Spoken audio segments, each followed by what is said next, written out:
தலைமை வகித்து நெறிப்படுத்திக் கொண்டிருக்கிற இந்த கூட்டமைப்பின் மாநில அமைப்பாளர் மதிப்பிற்குரிய அண்ணன் ரமேஷ்நாதன் அவர்களே, வருகை தந்திருக்கிற நம் அனைவரையும் வரவேற்று உரையாற்றி சிறப்பித்திருக்கிற தோழர் ரிச்சர்ட் தேவதாஸ் அவர்களே, இந்நிகழ்வில் பங்கேற்று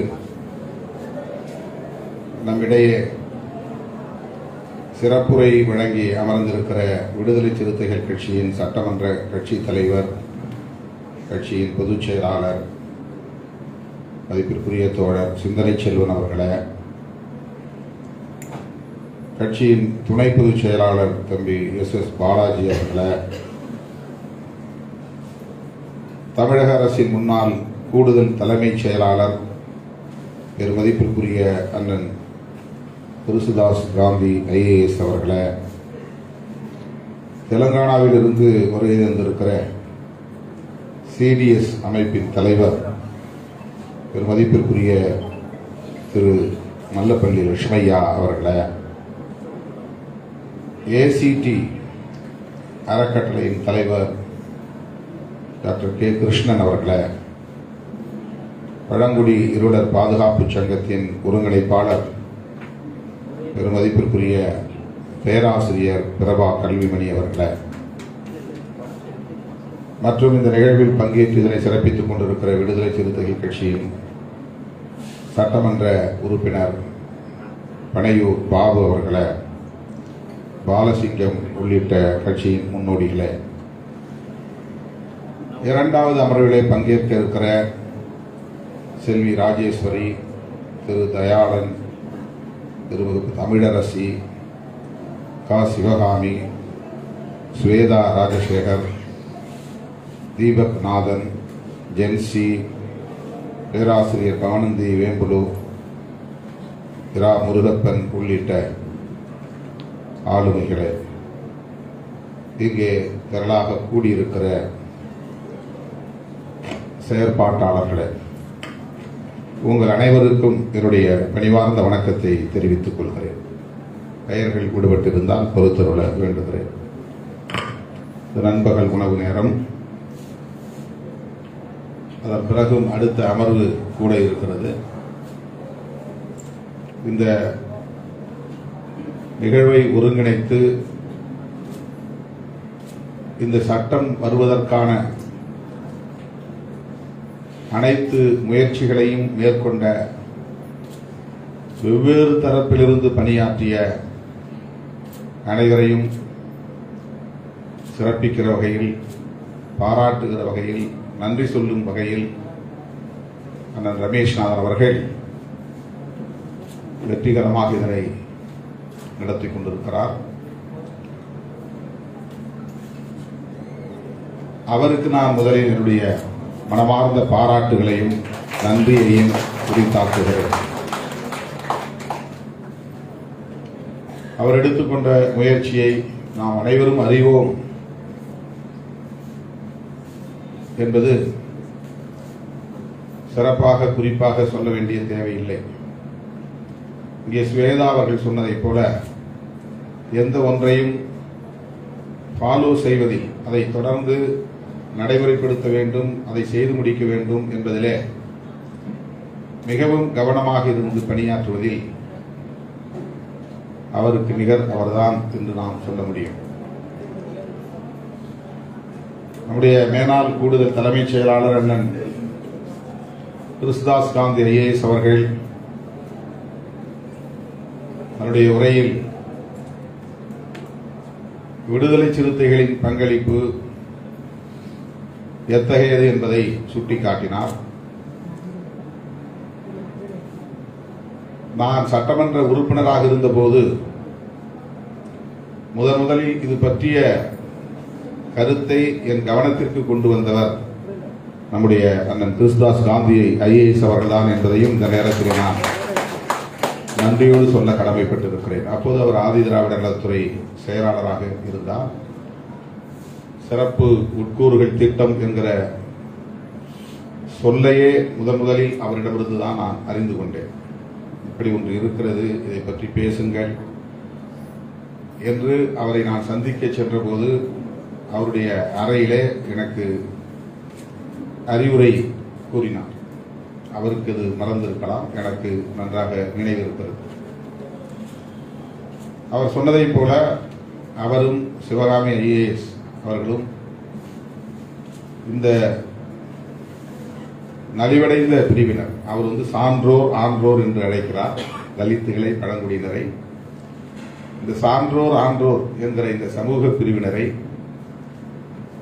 மேம்படுத்த வேண்டும் என்பதிலே எப்போதும் கவனமாகவும் துடிப்பாகவும் இருந்து செயல்பட்ட அதிகாரிகள். அதனால் பல நெருக்கடிகளை சந்தித்தார்கள்.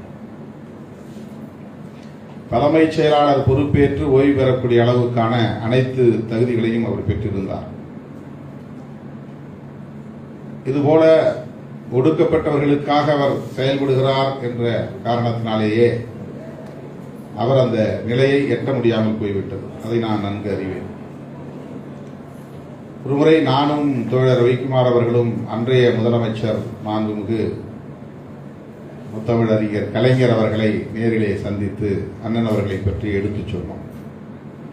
அவர் இருக்கிற அதிகாரிகளில் மூத்த அதிகாரி, ஆற்றல் வாய்ந்தவர். ஒரு வாய்ப்பு உங்கள் காலத்திலே ஒரு ஒடுக்கப்பட்ட சமூகத்தை சார்ந்தவரை தலைமைச் செயலாளராக நியமிப்பதற்கு உருவாகி இருக்கிறது. அவரை தலைமைச் செயலாளராக அறிவிக்க வேண்டும் என்று நாங்கள் போய் வேண்டுகோள் விடுத்தோம். அது நடக்கவில்லை. கூடுதல் தலைமைச் செயலாளராக அப்போது அறிவிக்கப்பட்டது.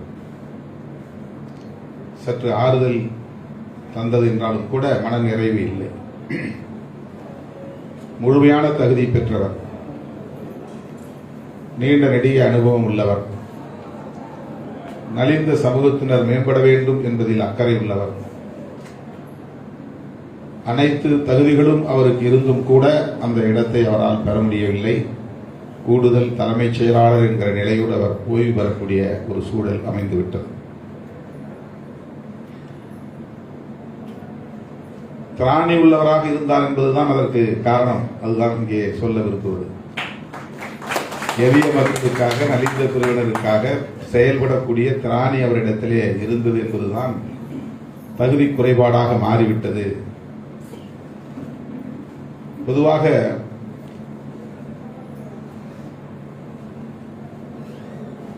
அரசியல்,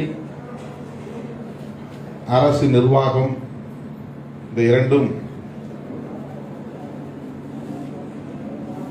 எப்படி இயங்கும் என்பதை ஓரளவுக்கு நாம் அறிவோம். 1974 வந்த திட்டம் இந்த திட்டம், சிறப்பு கூறுகள் திட்டம். 78 வந்தது பழங்குடியினருக்கான துணை திட்டம். சட்டமாவதற்கு 50 ஆண்டுகள் பிடித்திருக்கின்றன. அந்த திட்டத்திற்கான சட்டம் உருவாவதற்கு 50 ஆண்டுகள் உருவாகி இருக்கின்றன.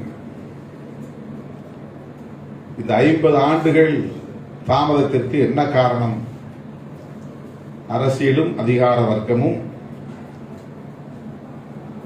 அவர்களின் அணுகுமுறைகளும் தான் இதற்கு காரணம். ரொம்ப இயல்பா நடந்திருக்க வேண்டிய ஒன்று. ஒரு திட்டம் அறிவிக்கப்பட்டால் அந்த திட்டத்திற்கு சட்டம் இயற்ற வேண்டிய தேவை எழுகிற போது இயல்பாக எந்த உந்துதலும் இல்லாமல், அழுத்தமும் இல்லாமல், யாருடைய தூண்டுதலும் இல்லாமல் நடைபெற வேண்டிய ஒன்று நடந்திருக்க வேண்டும். ஆனால் நடக்கவில்லை. அங்கேதான் அரசியல் இருக்கிறது. அதிகார வர்க்கத்தின் சதி, சூழ்ச்சி, சூது இருக்கிறது. இந்த சூது சூழ்ச்சியை முறியடித்து சட்டப்பூர்வமாக அல்லது இயல்பாக நடக்க வேண்டிய ஒரு செயலை பெரும்பாடுபட்டு கருத்து பரப்பல் செய்து இதை சாதிக்க வேண்டியிருக்கிறது. ஆகவே இதை சாதனையாக இன்றைக்கு நாம் எண்ணி பெருமைப்படுகிறோம். உள்ளபடியே இது இயல்பாக நடந்திருக்க வேண்டிய ஒன்று. நாம் இதை சாதனை என்று கருதக்கூடிய அளவுக்கு இங்கே இடர்கள் இருக்கின்றன, முட்டுக்கட்டைகள் இருக்கின்றன. அவற்றையெல்லாம் எதிர்த்து போராட்டம் நடத்த வேண்டிய நெருக்கடிகள் இருக்கின்றன என்பதை நாம் புரிந்து கொள்ள வேண்டும். இதற்கு ரமேஷ்நாதன் போராட வேண்டும், திருமாவளவன் குரல் கொடுக்க வேண்டும், அதற்கு பிறகுதான் இது சட்டமாகும் என்ற சூழல் அப்படி இருக்க வேண்டிய தேவையில்லை. எளிய மக்களுக்குரிய திட்டங்களை நடைமுறைப்படுத்துவதிலே எவ்வளவு பெரிய போராட்டம் இருக்கிறது, எவ்வளவு காலம் தேவைப்படுகிறது. 74ஆம் ஆண்டு இந்த திட்டம் வந்தது. Schedule cost component special component plan அதான் SCP. அது ஷெட்யூல் காஸ்டுக்கானது. சப் பிளான் என்பது ட்ரைபல் சப் பிளான் என்பது பழங்குடி மக்களுக்கான திட்டம். மக்கள் தொகை அடிப்படையில் இவர்களுக்கான நிதியை ஒதுக்கீடு செய்து இவர்களை மேம்படுத்த வேண்டும். சமூக அடிப்படையிலும் பொருளாதார அடிப்படையிலும் இவர்களை மேம்படுத்த வேண்டும், எம்பவர் செய்ய வேண்டும் என்பதுதான் அந்த திட்டத்தின் நோக்கம். ஏன் அப்படி ஒரு சிந்தனை, அப்படி ஒரு திட்டம் உருவாகிறது? வழக்கமான திட்டங்களின் அடிப்படையில் இந்த மக்கள் புறக்கணிக்கப்படுகிறார்கள், அவர்களுக்கு போய் சேருவதில்லை. ஒரு கிராமத்திற்கு குடிநீர் வழங்க வேண்டும் என்று திட்டம் வந்தால் அது ஊர் தெருவோடு நின்று விடுகிறது, சேரிக்கு வருவதில்லை. கிராமப்புற சாலைகளை மேம்படுத்த வேண்டும் என்று திட்டம் வந்தால் நிதி ஒதுக்கீடு செய்தால் அது ஊர் தெருவோடு நின்று விடுகிறது, சேரிக்கு வருவதில்லை. இடுகாடு சுடுகாடு போன்றவற்றை மேம்படுத்த வேண்டும் என்கிற ஒரு திட்டம் நிதி ஒதுக்கீடு செய்யப்பட்டால் அது ஊர் தெருவோடு நின்று விடுகிறது. ஒரு ஊரிலே பள்ளிக்கூடம் வருகிறது என்றால் அந்த பள்ளிக்கூட கட்டிடம் ஊர் தெருவில் தான் கட்டப்படும். பேருந்து நிறுத்தம் வருகிறது என்றால் அது ஊர் தெருவிலே தான் பேருந்து நிறுத்தம் வரும். ஒரு வங்கியின் கிளை திறக்கப்படும் என்றால் அது ஊர் தெருவிலே தான் திறக்கப்படும். உயர்நிலை நீர்த்தேக்க தொட்டி OHT கட்ட வேண்டும் என்றால் அது ஊர் தெருவிலே கட்டுவார்கள். எனவே பொதுவாக மக்களுக்கான திட்டங்கள் தீட்டப்பட்டு அதற்கான நிதி ஒதுக்கீடு செய்யப்பட்டு அதை நடைமுறைப்படுத்துகிற போது இந்த எளிய மக்களுக்கு அது போய் சேருவதில்லை என்கிற குறை கண்டறியப்பட்ட நிலையில் அவர்களுக்கும் போய் சேர வேண்டும் என்ற கோரிக்கை எழுந்த நிலையில் அதற்கான குரல் நாடாளுமன்றத்தில் வலுவாக ஒலித்த நிலையில் அன்றைக்கு ஆட்சியில் இருந்தவர்கள் இப்படி ஒரு திட்டத்தை அறிவிக்கிறார்கள். Special component plan, tribal sub plan. அதனுடைய கான்செப்ட் இதுதான். இந்த மக்களுக்கு என்று குறிப்பாக அவர்களின் மக்கள் தொகை அடிப்படையில் நிதியை ஒதுக்கீடு செய்து கவனத்தை குவித்து நடைமுறைப்படுத்த வேண்டும் என்பதுதான். அப்படின்னா எல்லா மாநில அரசுகளும் இறங்கி அதை வேலை செய்யணும். மத்திய அரசு சொல்லி ஒரு ஸ்கீம் சொல்லிட்டாங்க, ஒரு திட்டத்தை அறிவித்து விட்டார்கள். ஆனால் நடக்காது. 1974 வந்த திட்டம், அறிவிக்கப்பெற்ற திட்டம் நடைமுறைக்கு வராத நிலையில் மீண்டும் அது நாடாளுமன்றத்திலே பேசப்பட்ட சூழலில் மத்திய அரசாங்கம் 2013ஆம் ஆண்டுதான் அரசாங்கமே ஒரு சட்டத்தை, மத்திய அரசாங்கமே ஒரு சட்டத்தை கொண்டு வர வேண்டும் என்று விரும்புகிறது. அதுதான் அண்ணன் சொன்னார், திட்டம் வேறு சட்டம் வேறு என்று. திட்டம் என்பது அறிவிக்கப்படுகிற ஒன்று ஒரு அறிவிப்பாகவே நின்றுவிடும். அதை கட்டாயமாக நடைமுறைப்படுத்தியாக வேண்டும் என்கிற ஒரு நிர்பந்தம் எப்போது வரும் என்றால் சட்டம் வந்தால் தான் வரும், இல்லை என்றால் அதிகாரிகள் செய்ய மாட்டார்கள். SC/ST கன்சர்ன், இந்த சமூகத்தை சார்ந்த பிரச்சனைகளாக இருந்தால் அதிகாரிகள் அதை நடைமுறைப்படுத்த மாட்டார்கள், பொருட்படுத்த மாட்டார்கள். வெறும் அரசாணையை வைத்துக் கொண்டு, நிர்வாக ஆணையை வைத்துக் கொண்டு அதை நடைமுறைப்படுத்த மாட்டார்கள். நடைமுறைப்படுத்தியே தீர வேண்டும் என்கிற கட்டாயத்தை உருவாக்குவதற்கு சட்டம் தேவைப்படுகிறது. எனவே இந்திய ஒன்றிய அரசு ஒரு சட்டத்தை கொண்டு வருவதற்கு முயற்சித்தது, நடக்கவில்லை. அங்கேயும் பிரச்சனை. UPA 2 காங்கிரஸ் தலைமையிலான ஐக்கிய முற்போக்கு கூட்டணி இரண்டாவது ஆட்சி நிர்வாகத்தின் போது பதவி உயர்வில் இடஒதுக்கீடு சட்டம் ஒன்றை கொண்டு வருவதற்கு மசோதா தயாராகி அதை அறிமுகப்படுத்தினார்கள். அப்போது நான் MP. காங்கிரஸ் அரசுதான் அந்த மசோதாவை கொண்டு வருகிறது. ஆனால் அந்த மசோதாவை நிறைவேற்ற விடாமல் அந்த அவையிலேயே அதை பறித்து கிழித்து எறிந்தார்கள். அன்றைக்கு 5-6 முறை மக்களவை ஒத்திவைக்கப்பட்டது. சோனியா காந்தி அம்மையார் அதை நடைமுறைப்படுத்த வேண்டும், எப்படியாவது மசோதாவை அறிமுகப்படுத்தி நிறைவேற்றிவிட வேண்டும் என்பதில் உறுதியாக இருந்தார். நாங்கள் எல்லாம் அந்த அம்மையார் இடத்திலே போய் சொல்லி, நீங்கள் இதில் ஆர்வம் காட்டினால் ஒழிய இதை அறிமுகப்படுத்த முடியாது, இதை நடைமுறைப்படுத்துவதற்கு, அதாவது சட்டமாக்குவதற்கு நீங்கள் தான் இதில் அதிகம் கவனம் செலுத்த வேண்டும் என்று வற்புறுத்தினோம்.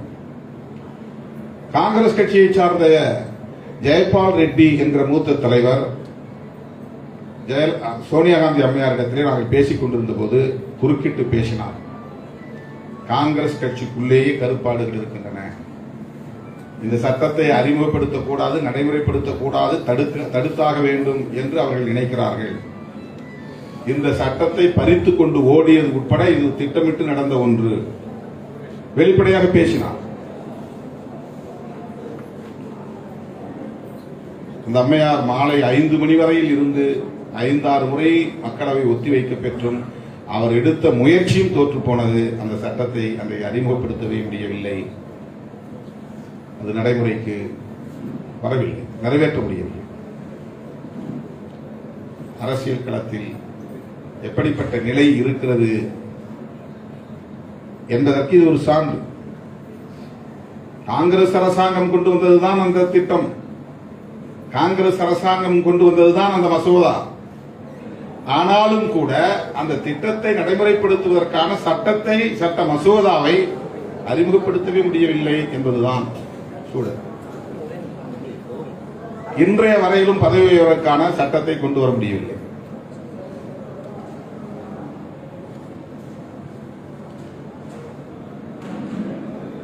பிறகு மாநில அரசு நிறைவேற்றிக் கொள்ளலாம், அதற்கான அதிகாரம், ஏன்னா இது கன்கரண்ட் லிஸ்ட்ல இருக்கிறதுனால மாநில அரசு கொண்டு வரலாம். இப்ப மாநில அரசு கொண்டு வரலாம், மாநில அரசுகள் அதை பற்றி கவலைப்படவில்லை. இந்த இடத்தில் தான் தன்னார்வ தொண்டு நிறுவனங்களின் பணி மகத்தானது என்பதை இந்த நேரத்திலே நான் பாராட்ட கடமைப்பட்டிருக்கிறேன், வாழ்த்த கடமைப்பட்டிருக்கிறேன். நாம அரசியல் அண்ணனை பிரச்சனைக்கு பின்னால் ஓடிட்டு இருக்கிறோம். கீழே இறங்கினா வேற ஏதாவது ஒரு பிரச்சனை வரும், அதை நோக்கி நம்மளுக்கு இழுத்துட்டு போயிடுவாங்க. இப்ப இதுக்குள்ள 100% கவனம் செலுத்தி இந்த பிரச்சனையை தேசிய அளவிலே கொண்டு சென்று விழிப்புணர்வை ஏற்படுத்துகிற பணியை இன்றைக்கு சொல்லப்படுகிற இந்த எஸ்சிபி டிஎஸ்பி சமூக கூட்டமைப்பு, தேசிய கூட்டமைப்பு தேசிய அளவில் இதற்கான விவாதங்களை நடத்தியது, விழிப்புணர்வை உருவாக்கியது. நம்முடைய மதிப்பிற்குரிய லட்சுமையா அவர்கள் சிடிஎஸ் என்கிற ஒரு அமைப்பை வைத்து அங்கே தெலுங்கானாவில் இயங்கிக் கொண்டிருக்கிறார். அவர் எடுத்த முன்முயற்சி அங்கே ஆந்திரா, தெலுங்கானா போன்ற மாநிலங்களில் தமிழ்நாட்டுக்கு முன்பே சட்டமாக்க முடிந்தது, சட்டத்தை கொண்டு வர முடிந்தது. அவர் ஒரு என்ஜிஓ, நான் கவர்மெண்டல் ஆர்கனைசேஷன், அவர் எடுத்துக்கிட்ட முயற்சி. அண்ணன் ரமேஷ்நாதன் அவர்கள், பால் திவாகர் அவர்கள், பீனா பள்ளிப்பால் அவர்கள் இந்த புத்தகத்திலே அதையெல்லாம் யார் யார் என்னென்ன முயற்சிகளை எடுத்தார்கள் என்கிற பதிவு இருக்கிறது. இவர்களெல்லாம் எடுத்துக்கொண்ட அந்த முயற்சியின் விளைவாகத்தான் நாங்களும் அதிலே எங்களால் ஆன பங்களிப்பை செலுத்தினோம். ஃபுட்பால் விளையாடும் போது ஒரு டீம் 10 பேர், அது 7 பேரா 8 பேரா அது விளையாட தெரியல, ஆளாளுக்கு அந்த கோல் போடக்கூடிய இடத்தை நோக்கி பந்து அடிச்சுட்டே போவாங்க. கடைசியா ஒருத்தர் கிட்ட நின்று அடிச்சு கோல் போட்டுருவார். அந்த மாதிரி விடுதலை சிறுத்தைகள் கடைசியா நாங்க அடிச்சு ஏற்கனவே அந்த பந்து பலரால் உடைக்கப்பட்டு இலக்கை நோக்கி கொண்டு வரப்பட்டது. எல்லோராலும் அது செய்யப்பட்டது என்பதுதான். திருமாவளவன் மட்டும் அதற்கு பொறுப்பல்ல, விடுதலை சிறுத்தை மட்டும் அதற்கு பொறுப்பல்ல.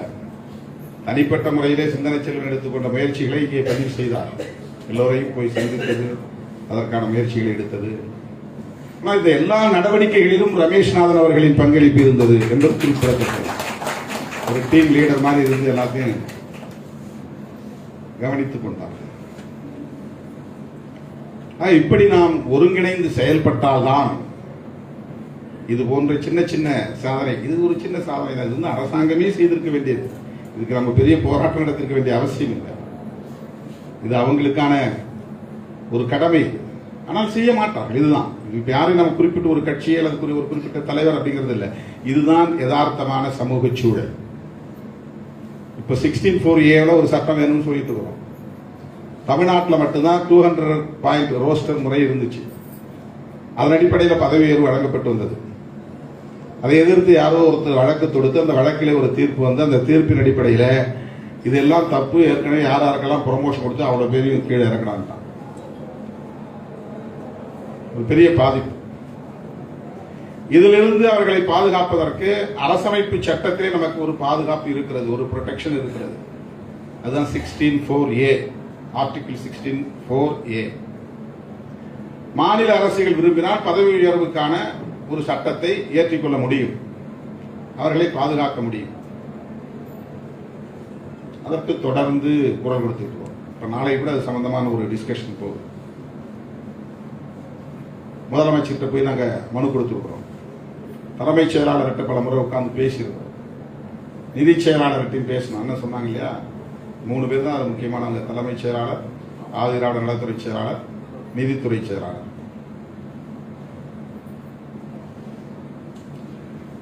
மசோதா ரெடி ஆயிடுச்சு. இப்போ இதுக்கு வந்து இவர் வந்து ஒரு மாடல் டிராஃப்ட் ஒன்று ரெடி பண்ணி நம்ம கையில் கொடுத்தாரு. நாங்கள் கொண்டு போய் சிஎம் கொடுத்தோம். அப்புறம் செந்தில் சட்டமன்றத்தில் பேசினார். அதுக்கப்புறம் போய் திருப்பி சிஎஸ் பார்த்து பேசணும். இதெல்லாம் சின்ன சின்ன வேலைகள்.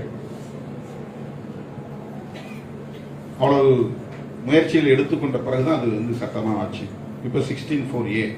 இப்போ போன வாரம் 2 வாரத்துக்கு முன்னாடி போய் சிஎஸ்டி உட்காந்து ஒரு மணி நேரம் மேலே பேசிட்டு வந்தோம். 16(4)Aங்கிறது ரொம்ப முக்கியமானது. போஸ்ட் மெட்ரிக் ஸ்காலர்ஷிப் சம்பந்தமாக பேசிட்டு வந்தோம். வரக்கூடிய பட்ஜெட் அந்த கூட்டத்தொடரில் இது வரும் என்று எதிர்பார்க்கிறோம். சட்டம் உருவான பிறகு அந்த சட்டத்தை நடைமுறைப்படுத்துவதிலே இவ்வளவு பிரச்சனைகள் இருக்கு. இந்த சட்டத்தை நடைமுறைப்படுத்துவதிலே குறிப்பாக இந்த வன்கொடுமைகள் தடுப்பு சட்டம், அதிலே அண்ணன் கிருஷ்ணதாஸ் காந்தி போன்றவருடைய பங்களிப்பு பெரிய பங்களிப்பு. அதை பற்றி ஒரு சென்சிட்டைசேஷன் சொல்றோம் இல்லையா, ஒரு விழிப்புணர்வு உருவாக்குறது. இப்படி ஒரு சட்டம் இருக்கு, இந்த சட்டத்தை நடைமுறைப்படுத்தணும், அதை மக்கள் இயக்கங்கள் போய் அதிகாரிகள்கிட்ட வலியுறுத்தணும். வலியுறுத்தினால் மட்டும்தான் அது நடக்கும். விழுப்புரம் மாவட்டத்தில் ஏதோ பாண்டையா ஏதோ ஒரு ஊர்ல கலவரம், பெரிய கலவரம். பகண்டையில வந்து இரவெல்லாம் பூந்து அடிச்சு கல்லால கட்டிலாம் எடுத்து வீடுகளில் பூந்து சொத்துக்கெல்லாம் சூறையாடிட்டாங்க. அப்புறம் அங்கே போயிட்டு எஸ்பியை பார்த்தோம், அப்புறம் கலெக்டரை பார்த்தோம். கலெக்டர் வந்து அதுல்யா மிஸ்ரான்னு நினைக்கிறேன், விழுப்புரம் கலெக்டர் அதுல்யா மிஸ்ரா. அவர்கிட்ட இந்த சட்டத்தை பற்றி நாங்கள் சொல்கிறேன். அவர் அப்படி ஒரு சட்டம் இருக்கா அப்படின்னு அதிர்ச்சியாக கேட்டார். என்னது SC/ST ஆக்ட்னா என்னது? அதுதான் அண்ணன் கிருஷ்ணதாஸ் காந்தி அவர்கள், அதிகாரிகளே இதை பற்றி இன்னும் அறியாமல் இருக்கிறார்கள், அதிகாரிகளுக்கு அதை பற்றிய விழிப்புணர்வு பயிற்சி நடத்த வேண்டும். அவர் எடுத்த முன்முயற்சி.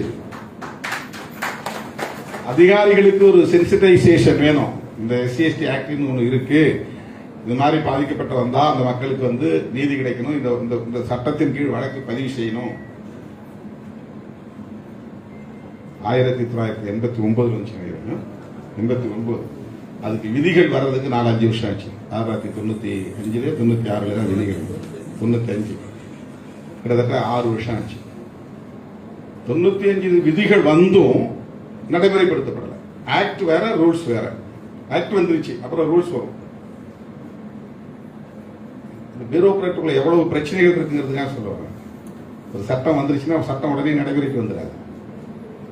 இந்த சட்டத்தை நடைமுறைப்படுத்துவதற்கு நாம் போராடணும். அந்த போராட்டங்களை மக்கள் இயக்கங்களால் தான் நடத்த முடியும், அரசியல் கட்சிகளால் தான் நடத்த முடியும். அப்பதான் அது ஒரு அழுத்தம் கொடுக்க முடியும். அறிவார்ந்த தளத்தில் இது போன்ற அமைப்புகள் விழிப்புணர்வை ஏற்படுத்தி ஒரு உந்துதலை தரும். ஆனால் சட்டத்தை நடைமுறைப்படுத்துவதற்கான அழுத்தத்தை மக்கள் இயக்கங்களால், அரசியல் கட்சிகளால் மட்டுமே தர முடியும். அப்ப அந்த இடத்துல விடுதலை சிறுத்தைகள் கட்சியுடைய ரோல் முக்கியமானதா மாறுகிறது. இன்றைக்கும் 10% கூட வன்கொடுமைகள் தடுப்பு சட்டம் நடைமுறையில் இல்லை. அதுதான் அதனாலதான் இன்னமும் வந்து அட்ராசிட்டிஸ் எல்லாம் இந்தியா முழுக்க பெருகுகிறது. ஏன்னா இந்தியா முழுக்க என்ன ஒரு பொது உளவியல் உருவாச்சுன்னா, அட்ராசிட்டிஸ் ஆக்ட் பயன்படுத்துறதே தவறா மிஸ்யூஸ் பண்றாங்க, பொய்யா வந்து விளக்கு கொடுக்குறாங்க. அது அவன் பிசிஆர் இருக்கிறான். பிசிஆர்லாம் இல்லை. இப்போ அது வந்து 1955 வந்த act PCR, protection of civil rights act. அது இப்போ கிடையாது. அதாவது இருந்தாலும் அதை நடைமுறைப்படுத்துறது இல்லை. இந்த பிஓஏ ஆக்ட்ங்கிறது தான், பிரிவென்ஷன் ஆஃப் அட்ராசிட்டிஸ் ஆக்ட்ங்கிறது தான் இப்போ SC/ST மக்களுக்கான பாதுகாப்பு சட்டம். அதை மிஸ்யூஸ் பண்றாங்க. இப்போ oral instruction to the police officials, யாராவது SC/ST தரப்புல வழக்கு புகார் கொடுத்தாங்கன்னா கேஸ் போடக்கூடாது. அதை முடிஞ்சாலும் பேசி விசாரிச்சு சமரசம் பண்ணி அனுப்பிச்சு விட்டுருங்க. இல்லைன்னா கவுண்டர் கேஸ் போடுங்க. இவன் புகார் கொடுத்தான்னா அவன் மேலேயும் எஃப்ஐஆர் போடுங்க, இவங்க மேலேயும் எஃப்ஐஆர் போடுங்க. இதெல்லாம் வந்து எழுதப்படாத சட்டம். இது தமிழ்நாட்டில் மட்டுமல்ல, இந்தியா முழுவதும் இருக்கிறது. இதுதான் common psychology across the country. இது சாதி உளவியல். இது வந்து ஒரு காஸ்ட் சைக். தலித்துகள் பாதிக்கப்பட்டால் புகார் கொடுத்தால் புகாரை ஏற்றுக்கொள்வதில்லை. இது இந்தியா முழுக்க இருக்கு. அழுத்தம் கொடுத்து ஏற்றுக்கொண்டால் எஃப்ஐஆர் போடும் நிலை வந்தால் புகார் கொடுத்தவர்கள் மீதும் வழக்கு போட வேண்டும். கவுண்டர் போட்டால் தான் பேலன்ஸ் பண்ண முடியும், லா அண்ட் ஆர்டரை மெயின்டைன் பண்ண முடியும். To maintain law and order அவங்க வந்து அக்ரஸார் மேலையும், யார் சப்ரஸ் பண்ணாங்களோ, யார் குற்றத்தில் ஈடுபட்டாங்களோ அவங்க மேல மட்டும் இல்லாமல் புகார் கொடுக்கிற விக்டிம்ஸ் மேலையும் கேஸ் போடணும் அப்படிங்கிறது ஒரு எழுதப்படாத சட்டமாக இங்கே இருக்கிறது. அதுக்கு நாம போராட வேண்டியிருக்கிறோம்.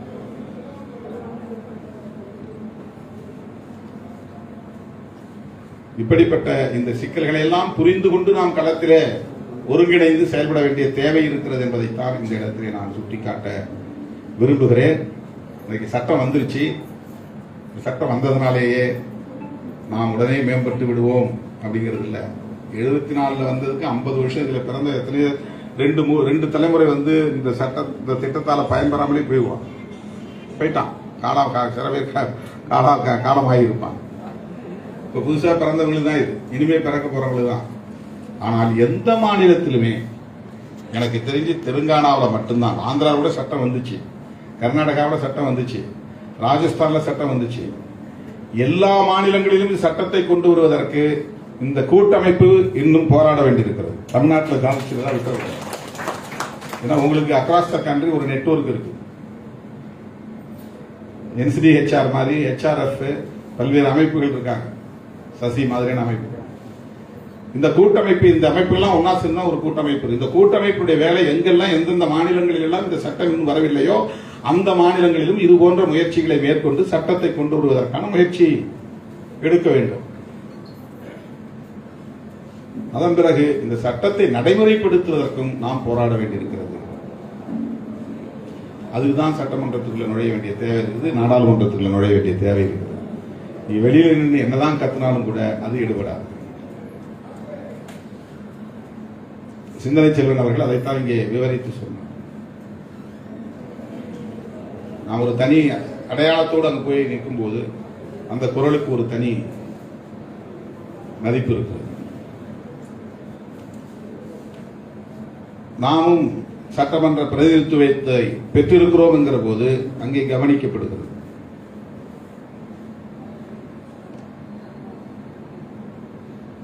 என்ன 4 MLA 2 MP அப்படிங்கிற மாதிரி சாதாரணமா நம்முடைய தோழர்கள் குறைத்து மதிப்பிடுகிற போக்கு இங்கே இருக்கிறது. 2 அணுகுமுறை தான். ஒன்று, அதிகாரத்தில் இருப்பவர்களோடு இணங்கி இயைந்து நம்முடைய கோரிக்கைகளை நிறைவேற்றிக் கொள்வது. இரண்டாவது, முற்றாக எதிர்த்து நின்று போராடி கொண்டிருப்பது. நம்மகிட்ட பெரும்பாலும் உடனே எதிர்ப்பு மனோநிலை தான் நமக்கு வரும். அதை நம்ம வீரம், போர்க்குணம்னு எடுத்துக்கிறோம். அது ஒரு நல்ல ஸ்ட்ராட்டஜி இல்லை அப்படிங்கறதையும் நம்ம புரிஞ்சுக்கணும்.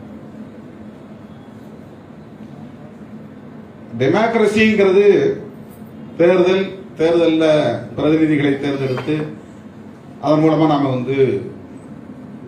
கோரிக்கைகளை முன்வைப்பது. ஆனா இந்த லெஜிஸ்லேட்டர்ஸ் எவ்வளவு பேர் வந்தாலும் அவ்வளவு பேரையும் இன்டெலக்சுவலா டாமினேட் பண்றது யாருன்னா பியூரோக்ராட்ஸ் தான். IAS, IPS அவங்க இம்ப்ளிமெண்டிங் அத்தாரிட்டியா இருந்தாலும் கூட அவங்க தான் வந்து எல்லாவற்றையுமே வரையறுக்கக்கூடியவர்கள். ஒரு சட்டம் வரணும், இந்த மாதிரி சட்டம் வரணும்னா ஒரு எம்எல்ஏ வேற சட்டம் எழுத முடியாது.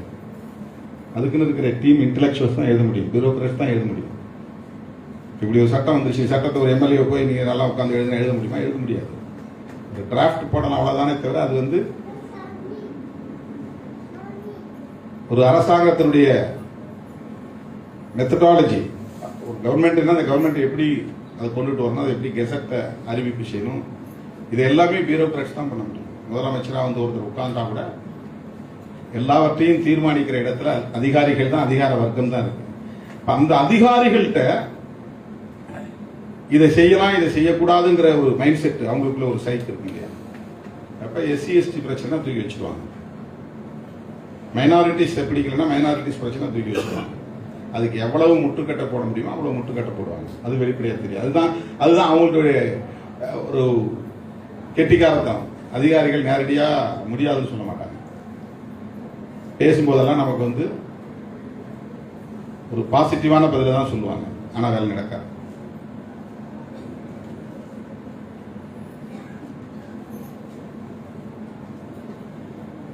வேலையை வாங்க வேண்டும், அதுதான். அப்படிப்பட்ட மனநிலையில் உள்ளவர்களையும் அந்த உளவியல் உள்ளவர்களையும் இதை செய்ய வைக்க வேண்டும் என்கிற அந்த புள்ளி இருக்கிறதே, அந்த புள்ளியோடு தொடர்புடைய ஒன்றுதான் நாம் விவாதிக்கக்கூடிய கருத்து. எப்படி ஒரு அதிகார வர்க்கத்தை செயல்பட வைப்பது, எப்படி புஷ் பண்றது, அதுல என்ன ஸ்ட்ராட்டஜி.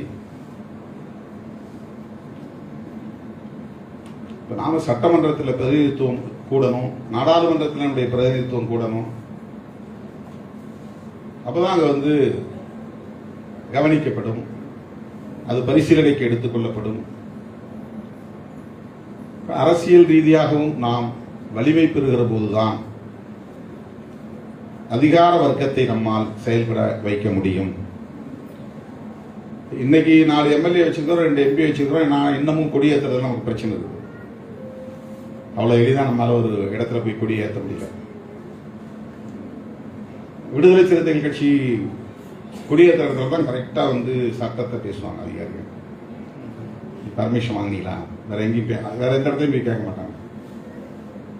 பேனர் வச்சா உடனே பேனரை கழட்டுவாங்க. அப்படின்னா இன்னும் அரசியல் ரீதியா நம்ம வலிமை பெற வேண்டிய தேவை இருக்கிறது. இது போதாது என்கிற போதாமையை இது காட்டுகிறது. அந்த வலிமையை பெறுகிற போதுதான் இவற்றை எல்லாம் நடைமுறைப்படுத்த முடியும். புரட்சியாளர் அம்பேத்கர் அவர்கள் வகுத்தளித்த அரசமைப்பு சட்டமே இன்னும் நடைமுறைக்கு வரவில்லை என்பதுதான் கசப்பான உண்மை. நாம் இந்த சட்டங்களை சொல்லிட்டு இருக்கிறோம்.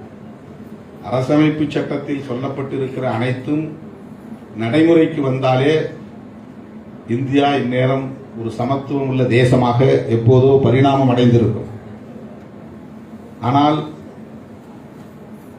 அதுவே இன்னும் முழுமையான நடைமுறைக்கு வரவில்லை. தேர்தல் களத்தில், அரசியல் களத்தில் தான் அரசமைப்பு சட்டம் நடைமுறையில் இருக்கிறதே தவிர சமூக தளத்தில், பண்பாட்டு தளத்தில் அரசமைப்பு சட்டம் இன்னும் நடைமுறைக்கு வரவில்லை. சனாதன தர்மம் தான், வர்ணாசிரம தர்மம் தான், மனுஸ்மிருதி தான் இன்னும் நடைமுறையில் இருக்கிறது. அதை விலக்கி பேச மணிக்கணக்கில் நீளும். அரசமைப்பு சட்டத்தை நடைமுறைப்படுத்துவதற்கு, அதை பாதுகாப்பதற்கு போராட வேண்டுமானால் போராடுவதற்கு நாம் அமைப்பாக திரள வேண்டும், அரசியல் சக்தியாக வலிமை பெற வேண்டும். அரசியல் சக்தியாக வலிமை பெறுவது என்பது எவ்வளவு முக்கியத்துவம் வாய்ந்தது என்பதற்காக சொல்லுகிறேன். அந்த களத்தில் நின்று போராடுறதுங்கிறது சாதாரணமான ஒரு விஷயம் இல்லை.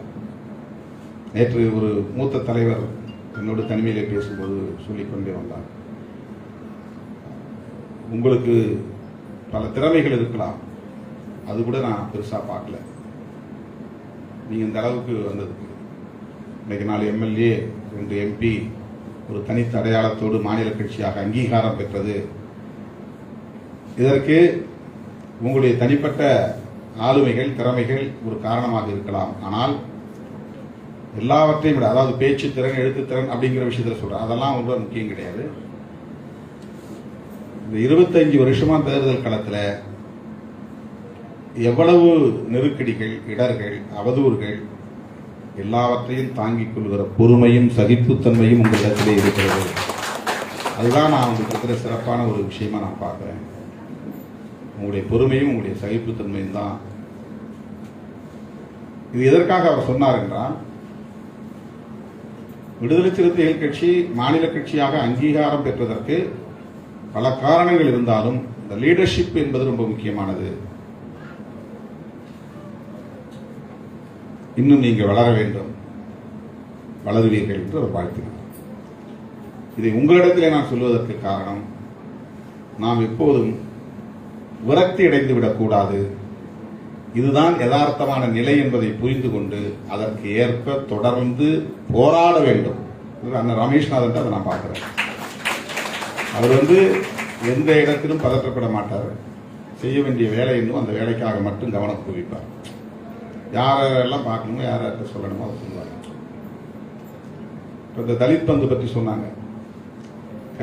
தெலங்கானா சீஃப் மினிஸ்டர் கேசி ராவ் என்ன ஒரு சிறப்பு விருந்தினராக ஒரு நிகழ்ச்சிக்கு அழைச்சிருந்தார். அவர் டிஆர்எஸ்ங்கிறத பிஆர்எஸ்ஸா மாத்தினார். பாரத் கட்சி, அது தெலுங்கானாங்கிறத அகில இந்திய கட்சியை மாத்தினார். அந்த நிகழ்ச்சிக்கு என்னை கூப்பிட்டுருந்தார். நானும் போயிருந்தேன்.